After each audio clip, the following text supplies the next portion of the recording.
There was a summer when a quiet movie about maids in 1960s Mississippi knocked superhero sequels clean out of the #1 box office spot and packed theaters with women who dragged their entire book club along and walked out needing tissues. Part courtroom drama with no courtroom, part comedy of manners, part quiet reckoning with the segregated South. The Help turned three very different women into overnight awards contenders. Emma Stone starred as Eugenia Skeeter Phelan, a socially awkward aspiring writer with more curiosity than tact and zero patience for the life her mother had already mapped out for her.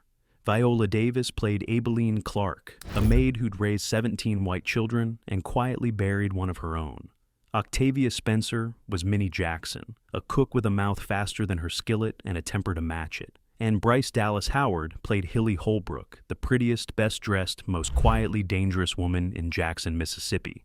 Director Tate Taylor turned his childhood friend Catherine Stockett's novel into a film for around $25 million, backed by DreamWorks and participant media. It went on to pull in over $220 million worldwide, holding the #1 spot at the box office for 3 separate weekends that summer, and it walked away with 4 Oscar nominations and 1 enormously deserved win.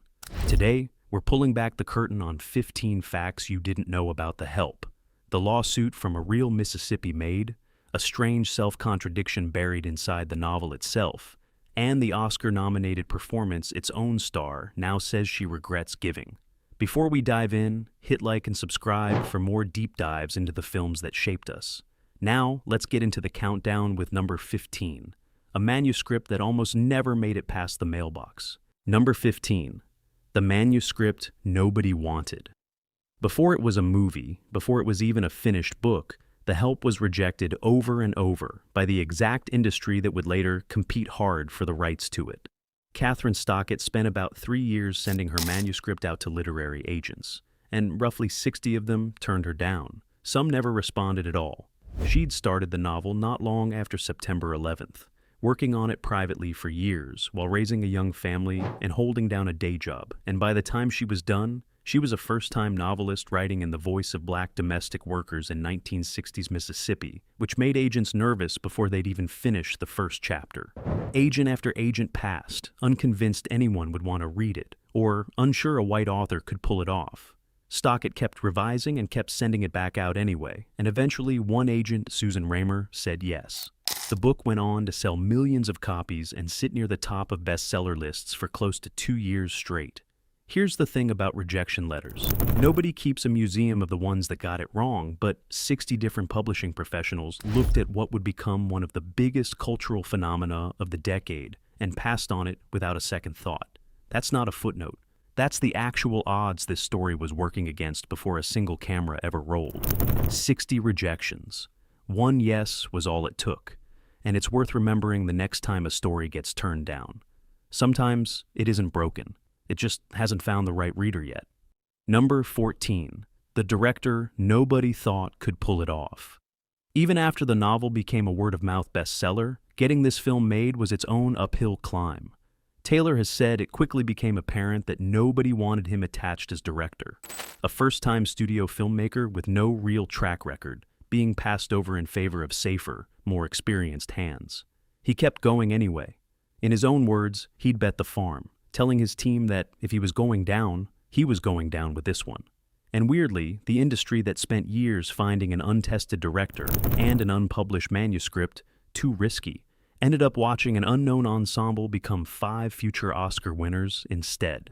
The people everyone assumed should be running this project were never the ones the story actually needed. Number 13, the uncut script nobody was supposed to shoot. Most scripts get trimmed hard before a studio lets cameras roll. The industry rule of thumb sits somewhere around 120 pages, since every extra page tends to mean extra shooting days and extra money spent. Taylor's draft of The Help had grown to 158 pages, trimmed down already from an original draft of 167, and 2 days before filming was scheduled to begin.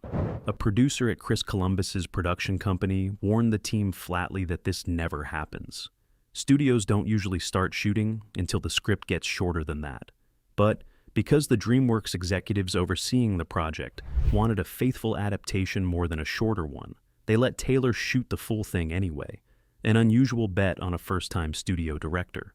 That decision meant Taylor's editor, Hughes Winborn, had the entire scope of the story available in the edit room to work with, instead of reshaping something that had already been cut down hard before a single scene was filmed.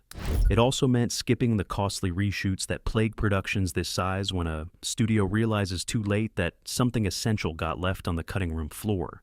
Sometimes the exception to the rule is the thing that saves the movie. DreamWorks broke its own playbook for The Help, betting on faithfulness over efficiency, and the finished film is the reason nobody remembers that decision as a risk worth losing sleep over. Number 12. The deal that rewrote Mississippi's tax law. DreamWorks had committed $25 million to make this movie, a third of it from financier Participant Media, but the financing math only worked cleanly if the production filmed in Louisiana, where the tax breaks were significantly better. Taylor refused. He wanted the real Mississippi, not a stand-in with better incentives. So he personally got the head of Mississippi's Economic Development Office and the state film commissioner on a plane to meet with him and told them flatly that they needed to match Louisiana's tax credits, or the production wasn't happening in their state at all. Mississippi agreed, arranging $2.75 million in incentives as something close to an experiment, betting the production would actually pay the state back. It did. A follow-up study found the film fed $17 million into the local economy, and the state legislature responded by permanently rewriting its rebate program to match Louisiana's going forward. Here's the so what. A first-time director with no real leverage walked into a room with state officials and negotiated a policy change most seasoned producers never manage in an entire career because he refused to shoot his childhood friend's Mississippi story anywhere else. Number 11. A pirated movie got Emma Stone cast. When DreamWorks was deciding whether to cast Emma Stone as Skeeter, she wasn't yet the star she'd soon become. Easy A, the film that made her a household name almost overnight, hadn't come out yet. She was 22, mostly known for supporting roles in comedies, and physically shorter than the character was even described as being in the novel itself. So, one of the producers, trying to get a real sense of her range before signing off on a lead role in an expensive period drama, ended up downloading a pirated copy of her earlier film, Zombieland, just to see what she could do on screen. Illegally. Let that sink in for a second. A major studio's decision-making process for a film that would go on to earn 4 Oscar nominations involved someone illegally downloading a zombie comedy in a hurry, just to check a box before a casting meeting the next morning. It worked. Taylor has described meeting Stone in person and being immediately convinced she was exactly right for the part, quirks and all, before the meeting was even over. One of the biggest dramas of the following awards season nearly hinged on whether a producer's internet connection was fast enough that week. Hollywood likes to talk about instinct and vision. This time, it was somebody, somewhere, hitting download and hoping for the best. Number 10. The Great Pie Switch. The most talked about scene in The Help involves a chocolate pie with a secret ingredient, and the way they actually filmed it is its own kind of trick worth knowing. The prop team baked a real delicious chocolate pie for the wide shots, and a local Mississippi baker named Leanne Fleming made a special sugar-free, gluten-free version so Bryce Dallas Howard could eat it across multiple takes without getting sick on sugar by the end of the day. 12 pies in total for that one scene, which took her 12 hours to bake. 12 pies. 12 hours. It was, in the property master's own words, a very deliberate piece of sleight of hand, done specifically so Howard could keep eating take after take without anyone on set even noticing the switch. Here's the wild part. Octavia. Spencer says the scene was hard to shoot for an entirely different reason than the swapped pie. As a person, doing anything to somebody's food felt genuinely wrong to her, even fully in character. She's said that ever since filming that scene, chocolate pie has never looked quite the same to her again. She still sends them out as gifts around the holidays, every year without fail. Some things she just doesn't touch anymore, even years later. Number 9, the villain almost too nice to cast. Bryce Dallas. Howard almost didn't get to play the film's most hated character at all. Producers initially worried she came across as too kind, too warm, too naturally likable to convincingly play someone as spiteful as Hilly Holbrook, a role built entirely around casual, smiling meanness, dressed up as good manners. Howard had to convince them otherwise. insisting she could disappear into a role that unlikable, and reportedly going after the part more aggressively than almost anyone else being considered for the cast. She got it, and by her own account, leaning into that meanness was some of the most demanding work of her entire career. She's described the character's beliefs as simply wrong, with an origin she had to understand psychologically rather than just perform on the surface for the cameras, drawing partly on her own mother's experiences growing up in the segregated South. Let's be honest, that's commitment. Howard committed to the role so thoroughly that, by her own admission on social media years later, she still keeps a photo of Hilly Holbrook hanging above her own toilet at home. Exactly, in her own words, where she belongs. Above the toilet, really. An actress who was almost passed over for seeming too nice ended up giving a performance so convincing that she's still getting the joke out of it more than a decade later. Too nice to play a villain? Hardly. Number 8. 2 seconds of screen time by choice. Cicely Tyson had one of the most decorated careers in American acting by the time The Help came around. An Oscar nomination, multiple Emmy wins, decades of work already behind her by 2011. And her role in this particular film is on screen for barely a few seconds total. Her own agent was reportedly frustrated by the choice because bigger, more prominent roles with far more screen time were being offered to her at the exact same moment. Tyson turned them all down anyway. You don't usually turn down leading roles for 2 seconds of screen time, unless something in the pages grabs you by the collar. She's described her own decision-making process quite simply over the years. Either a script makes her skin tingle with excitement, or it makes her stomach churn with dread. And there's no real in-between for her when she reads something new. Something about the role of Constantine, the maid who invisibly shaped the film's white protagonist more than her own mother ever did, made Tyson's skin tingle the moment she read the pages. So, she took 2 seconds of screen time over a genuine leading role because she recognized something in that relationship worth more to her than a bigger paycheck or a bigger opening credit. That's a career built carefully enough that the smallest role on the call sheet can still be the one an actor works hardest to keep. Number 7, the fear in one scene. Was completely real. Minnie Jackson's home life includes a difficult marriage, and in one of the film's more jarring beats, her off-screen husband sends a pot flying past her head from out of frame. It lands hard against the wall just past her face. Octavia Spencer has said the person who actually tossed it wasn't an actor at all. It was the production's first assistant director, a man well over 6 feet tall, standing just out of shot. In her own words, she was genuinely nervous in the moment, aware that if his aim was off by even a few inches, that pot was landing on her instead of the wall. The nerves on her face in that scene, she's said, weren't performed at all. Critics praised the raw vulnerability of the moment as a masterclass in physical acting. It wasn't acting. It was a woman standing near a moving object, trusting a very tall stranger's aim. And the take that made the final cut is the one where you can actually see it. Number 6, the role she screamed for, then had to audition for. Octavia Spencer and Tate Taylor were roommates for years in Los Angeles, while he was secretly adapting in his spare time the novel that would eventually become this film. By Taylor's own account, Spencer would shout at him across their apartment, over and over, insisting that he had to let her play Minnie whenever the movie finally happened for real. Catherine Stockett has said she partly modeled the character on Spencer to begin with, after meeting her through Taylor, and later bringing her along on the book tour specifically to read the maid's dialogue aloud to audiences, since Stockett, a white author, felt uncomfortable performing it herself in public. So, by any reasonable expectation, the part should have simply gone to her, no contest. If you'd written a part with a friend in mind, you'd probably assume the same thing. It didn't work out that way.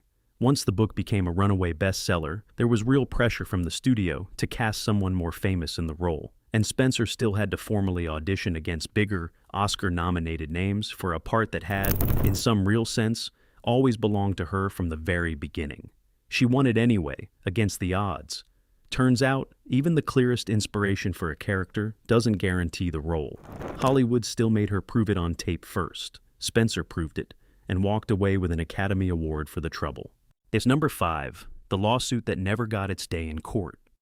Not everyone connected to this story got a happy ending, and this next one is the hardest fact on the whole list. A Mississippi woman named Abilene Cooper, who worked as a maid and nanny for Catherine Stockett's own brother and his wife, filed a lawsuit against the author, claiming that the character of Abilene was based directly on her, without her permission and without a cent of compensation. Cooper pointed to specific overlapping details as proof: a grown son who had died, a distinctive gold tooth, even the exact nickname the Stockett family used for her in real life, and said the portrayal in print was deeply humiliating to live with. She sought $75,000 in damages. The case never actually reached a jury. A judge ruled that the one-year statute of limitations had started the moment Stockett handed Cooper a copy of the book in January of 2009, 2 years before the lawsuit was actually filed, and dismissed the case on that technicality alone, without ever ruling on whether the character was based on her at all. Stockett's own defense team argued Abilene was really based on someone else entirely, Dimitri McLaurin, the Stockett family's childhood housekeeper, who had died decades earlier and couldn't weigh in either way. It didn't help the author's case that, in an interview years earlier, she'd admitted she never thought anyone beyond her own circle would read the book, so she hadn't bothered inventing new names for the people she was writing about. Outside the courthouse after the ruling, Cooper reportedly broke down in tears, insisting loudly that the author knew exactly what she had done to her. And that's hard to sit with. While this film was breaking box office records and collecting Oscar nominations all season long, the real woman whose life may have inspired its most iconic character never got her day in front of a jury and never saw a single cent of what the story eventually earned. No box office number ever paid that back. Number 4. The author got a civil rights icon's death wrong. Medgar Evers, the NAACP field secretary and civil rights icon, is a real historical figure, and the moment the country learned he was gone becomes a pivotal emotional beat in Stockett's novel. Early in the book, one character describes hearing exactly what happened to him, and it lines up with the actual historical record from June of 1963. But later in the same novel, a different character references his death again, this time describing an entirely different, inaccurate account of what happened to him. Two contradictory accounts of the same real man's death, sitting inside the same book, never reconciled on the page. Later printings quietly corrected the second passage, with no public acknowledgement from the author or her publisher about what had changed or why. And that's the strange part. A novel built specifically around honoring real history managed to contradict itself about a real man's death within its own pages. Nobody catches it on a first read, because nobody's checking a novel's internal consistency against the history it's borrowing. Number 3, the $25 million miracle. Let's talk actual numbers for a second. The Help was made for roughly $25 million and went on to gross over $221 million worldwide. A return most studios would consider a miracle even by blockbuster standards, let alone for a quiet period drama about maids in the segregated South with no major action or effects. But the bigger number might be what happened to the cast afterward over the following decade. Jessica Chastain, Octavia Spencer, Viola Davis, Emma Stone, and Allison Janney have all gone on to win competitive Academy Awards since this film came out. 5 separate actresses from one single ensemble cast, all becoming Oscar winners in the years that followed, some of them more than once. 5 Oscars, 1 ensemble. Chastain has directly credited Tate Taylor's instincts as a casting director for that entire trajectory, pointing out publicly that many of them were near the very beginning of their careers when this film first came together back in 2011. This wasn't just a hit movie that came and went over one summer and got forgotten. It became one of the great launching pads in modern Hollywood history. Almost nobody talks about it that way. Number 2, a split verdict on Oscar night. Oscar night, February of 2012, brought a split verdict that nobody in the room fully agreed on. Octavia Spencer won Best Supporting Actress, to a standing ovation and visible tears from half the audience. But Viola Davis, nominated for Best Actress, lost that night to Meryl Streep, who won for playing Margaret Thatcher in The Iron Lady. Reporting at the time described a genuinely layered reaction inside the Black community. Real disappointment that the ranks of Black Best Actress winners remain so small after decades of the Academy, mixed with something closer to relief that a role many viewed as uncomfortably close to an old stereotype hadn't been the one to take home the industry's single biggest prize that year. Relief, not celebration. That tension had already been building for months before the ceremony. While the film was still breaking box office records that same summer of release, the Association of Black Women Historians had already released a formal public statement condemning it, arguing it revived old, damaging mythology about black domestic workers under the guise of a feel-good, crowd-pleasing story about friendship. Audiences fell in love with it at the exact same moment historians and scholars were publicly begging them to look closer at what they were watching. Both things were true at once, and neither one made the other one wrong. Number one, the star who regrets her own nomination. Years after her Oscar nomination for this role, Viola Davis has said, on more than one occasion, that she regrets making The Help. Speaking about it publicly in several separate interviews over the years since, she's said the film wasn't ready to tell the full truth, and that starring in it left her feeling like she'd betrayed both herself and the real women the story claimed to honor on their behalf. She said the film ultimately let a more comfortable, more digestible version of that pain reach audiences, instead of the real voices it claimed all along to represent. This is the same performance that nearly made her only the second black woman in Academy history to win Best Actress in that category's entire history. The same performance critics at the time called one of the finest of the entire year, without exception. And its own star still doesn't watch it the same way you do. That's the real ending to this story. Not the box office numbers, not the 5 Oscars that followed for her castmates, not even the pie. The most acclaimed, most nominated performance in this entire film is the one its own actress wishes, quietly and now quite publicly, that she had never given at all. And there you have it, 15 facts about The Help.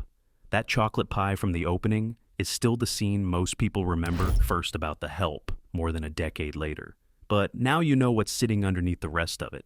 60 rejection letters, a pirated movie download, a lawsuit that never got its day in court, a strange contradiction buried inside the novel's own pages, and an Oscar-nominated star who says the whole experience cost her something she still hasn't gotten back.